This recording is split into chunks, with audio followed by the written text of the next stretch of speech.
For this Women's History Month event, we wanted to honor the hardworking women who stepped up for us during our greatest time of need. Last year, New York became the national epicenter of the COVID-19 pandemic. Many procedures were postponed or canceled, but we all know that childbirth is not something you can easily reschedule. During this time, pregnant women and their healthcare providers had to develop new routines. This year, we will honor and uplift Dr. Bingham-Alexander, who devoted herself during the pandemic to allow all mothers to have autonomy over their bodies and their birth in hospitals. My name is Dr. Janelle Bingham-Alexander. I'm an attending physician and director of quality care at Bronx Care Health Systems here in the Bronx. Our institution developed the Bronx Care COVID-19 Task Force. This task force was led by my department chair, Dr. Magdi Mikhail. This was a multidisciplinary group of all the specialties and subspecialties in the hospital that came together to address and ensure that there was adequate bed capacity for patients who needed to be admitted to the hospital.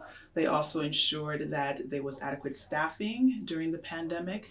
They ensured that there was a seamless transition of patients who needed to be admitted and discharged from the hospital, and ensured that there was adequate supplies and personal protective equipment for all of the staff here. So I'm truly honored on a personal level, individual level, a group level, and an institutional level that I had the opportunity during the pandemic to work with a dynamic group of physicians, nurses, midwives, ancillary staff who were passionate about their jobs and ensured that despite the uncertainty during the pandemic, not knowing in the early the sequelae of the COVID-19, that quality of care was not compromised and that they ensured that patients were ultimately safe.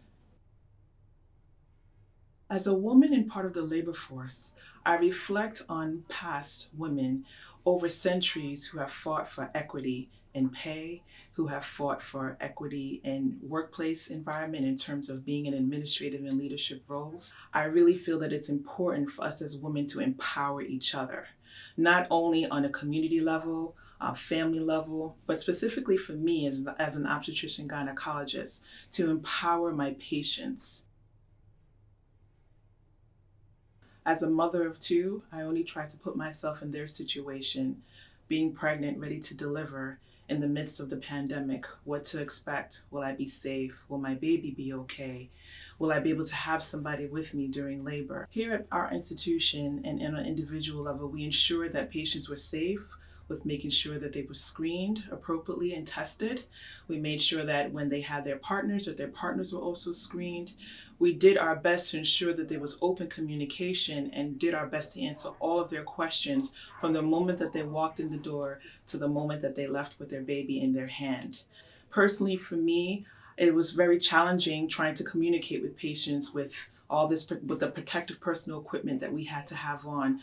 It was sometimes challenging to really have that personal touch with patients. So for me, although they may not have been able to see my face and my smile, I always did my best to hold their hand, to rub their shoulder, just to let them know that we care. And although that we have on these suits and shields and masks, that we are still people who care and love and want the best for them.